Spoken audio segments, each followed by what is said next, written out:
Hi, good afternoon, everyone. Welcome to another Wonderware Canada East webinar. Today's topic is InTouch migration strategies. Basically, we want to look at different options and strategies that you may want to incorporate when faced with the task of upgrading an older application.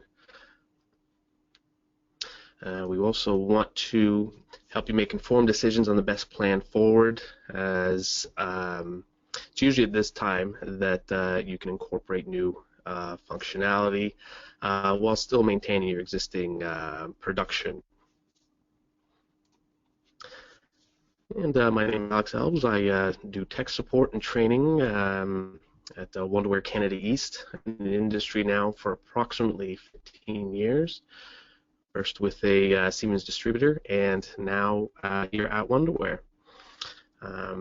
And with that out of the way, let's begin. Okay, today we'll be giving you a brief introduction into InTouch migration. We want to outline the different options available, but not necessarily demonstrate each process directly. For the most part, migrating an application to a newer application is extremely easy. Here we want to just give you the different options that are available to you and options that you may not have known about that you may want to incorporate, as well as the information, where to find the information if you do decide a particular path. We also touch upon the InTouch modern applications, migrating to that as well, and potential issues that do crop up from time to time when doing a conversion. Okay, first we'll start off with the reasons for migrating applications. Typically we have several common ones that customers have for wanting or needing to migrate their application. The most common one we find is old obsolete hardware. Typically a machine or a computer, an older computer, will start to go, one of the components and doesn't start to function, and finding replacement parts becomes more and more difficult as time goes on, to the point where it's not feasible to continue to try to keep up that system, and upgrading to a new system is the only option. In this case, a lot of times the software is so old that it will have either won't run on new systems or will have issues running on newer systems. Another common reason is end of OS life cycles. We've had several in the past couple of years that have triggered migration of InTouch applications. Probably the most relevant one was the Windows XP when it was finally put up to pasture. We saw a noticeable increase in people wanting to migrate to newer OSs, at the time Windows 7. And I believe it was last year, but Windows Server 2003 also came to an end as far as support. So we saw a lot of requests for information on at that time. Another reason that someone would choose to migrate would be the life support or the product support for the Wonderware package. Typically this is as software, as newer releases come out, it becomes more difficult to support the older software. And when issues do crop up, it's more difficult to troubleshoot and get information, and eventually there's no longer support for it. We've had several instances of this occurring where a customer's application for time grades and they require support, and unfortunately the product is so old that it can't be supported, or the support is limited, and the best choice is to migrate to a new application, not only for to run better, but also to support the product. Okay, and last but not least, sometimes companies just want to upgrade the application. They just come to a point where they want to have some fresh, or they need more functionality, and they decide this is the time to migrate. Okay, next we're going to touch upon the general problems with migration, whether you're forced into it or you go willingly. It's typically the same throughout. Migration issues are usually downtime. And finding a suitable time to do the upgrade, because most of these applications are running 365 days a year, 24 hours a day, 7 days a week, and there's little time, there's just a small window of opportunity to do the upgrade and do the testing and make sure everything works. And this is some of the general problems that we see, is the having to wait for production breaks, as well as customers fear that the application won't run the same as it used to, or there'll be hiccups, and which will cause further delays. And one other point is usually coordinating participants, such as the integrators or the IT department, or even ourselves here.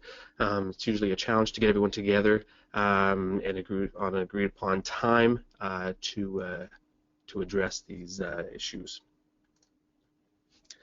Some of the things to think about when you've decided to migrate is, are you going to be moving it to new hardware, or is it just an OS upgrade? Are you upgrading the InTouch application on the current machine? Do you want to go to a modern application as opposed to a standard one? Or are you thinking about virtualizing? All these issues need to be sort of looked at, and should be looked at, because a lot of them have benefits. If you do want to make a change, this during the migration process is probably the best time to do that. Okay. Now, typically when migrating applications, migrating a standard application to a newer version of InTouch is fairly straightforward with minimal headache. It's just a matter of copying the application from one machine to the new machine, opening up an InTouch, the newer version of InTouch, and from there you are asked several questions as far as where you want to go. And basically the question they'll ask you is if you want to use orchestra graphics, and basically that means, do you want to convert it into a modern application? And that's what they mean by modern application, is the ability to use orchestra graphics without having that application be a managed application. Okay, and in here, one of the things we want to point out is the vital information that comes in the InTouch README file. It's probably the most up-to-date document available, and it points out everything you need to know about not only migration, but any other topic, including the specs, hardware specs, SQL Server requirements, everything. And here we have basically a chart from that README file that demonstrates on the far right the migration process. So anything above 7.11 patch 7 can be easily migrated to a newer version up to 11.1, which is 2014 R2 SP1, without any issue or little issues. So in this case, and the chart, the column with upgrade is basically your upgrade path. In order to upgrade to the latest version, you have to have at least 10.1 Service Pack 3. So that's what that sort of demonstrates. But if you have an older application, say version 8, SP2, patch 4, and you want to migrate it to the newest version, you just simply copy the folder and follow the instructions, and typically you won't have any major issues in migrating that application.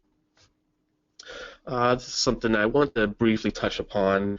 I didn't want to delve in too much, but because this leans more towards upgrading the InTouch and not necessarily migration process itself. If you are thinking of upgrading the InTouch application, there are several important things that you want to look at, and that is if the version that you're currently using will support it. Whether or not to go to a virtual environment, the hardware requirements for the new version, and the SQL Server requirements.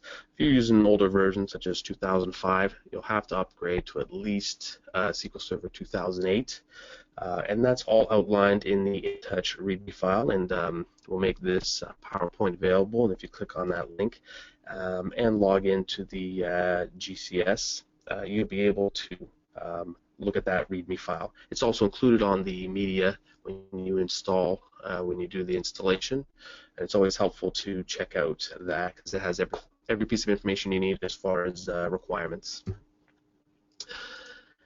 On that note, I want to touch upon something very important. Anytime you decide that you want to migrate an application or upgrade the InTouch application, there are quite a few resources available to use, and we highly recommend Tech Notes. They're step-by-step. They help with the process to make sure that it's not a painful one. I highly recommend these. I recommend these to all the customers we talk to.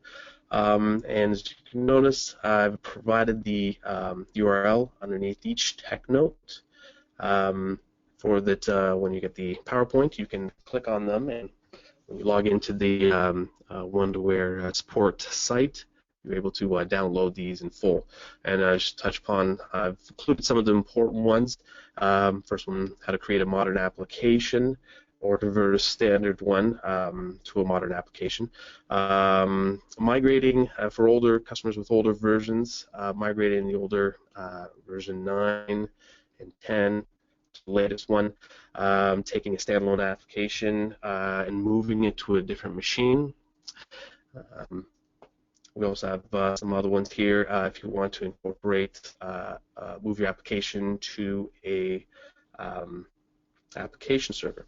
We also have that Tech Node, and two important ones that I recommend that everyone downloads is manually uninstalling the software. A lot of times when customers have issues with their software and they choose to reinstall the software, reinstalling the software, usually that same issue they were having will come back 99% of the time. They have to manually remove entries in the registry as well as specific folders.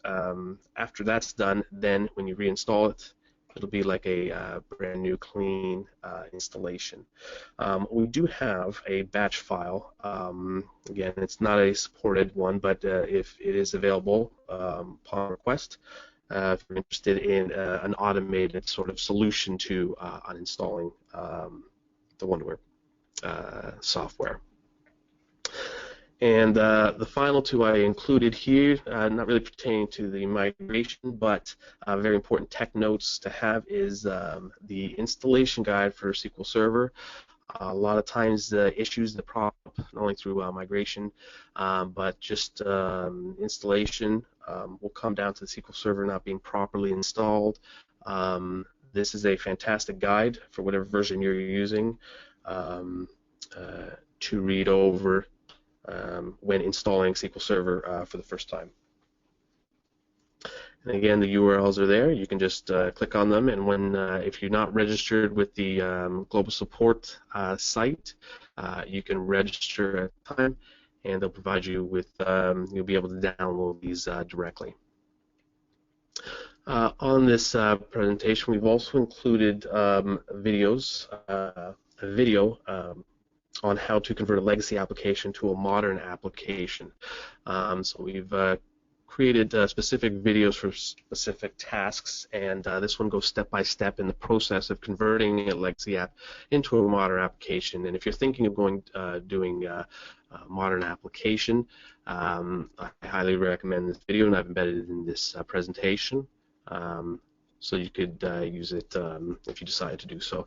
For anyone unfamiliar with modern applications, they're basically regular InTouch applications, but they have the capability to easily integrate orchestra symbols directly into the application. You can simply drag orchestra or situational awareness library symbols from the WinWinker Orchestra graphic toolbox into a modern application window. So basically, you don't have to use the system platform, InTouch for system platform, in order to get the benefits of Orchestra Graphic. It's now a new option that was released in 2014 version. And if you are interested in using Orchestra Graphics or situational awareness, then converting to a modern application would be ideal.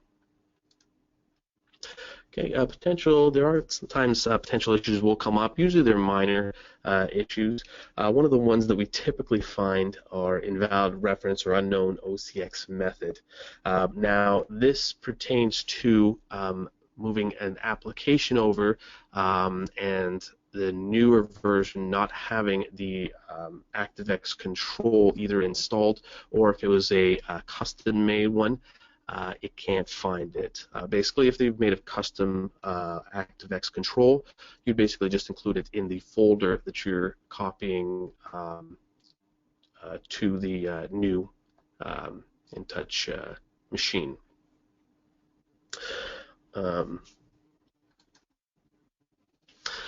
And here just demonstrates if usually the issue is that the ActiveX isn't installed. If it's a new installation of InTouch, sometimes it's not installed automatically. In order to fix that, you would go into the special menu under Configure, under Wizards and ActiveX Installation, and from there you would go into the second tab, ActiveX Control Installation, and you would go down to the bottom, and below you see a list of available ActiveX controls. You would just scroll down to the one you needed and simply highlight it and click the Install button.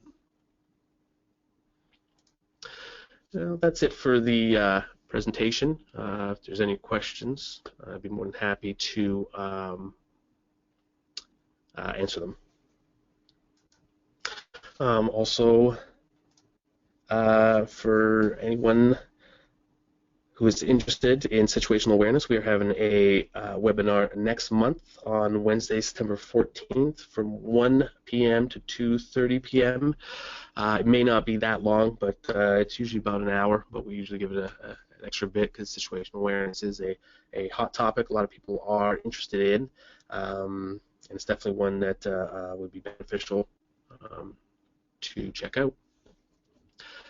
So if anyone has any questions, I'll be more than happy to answer them.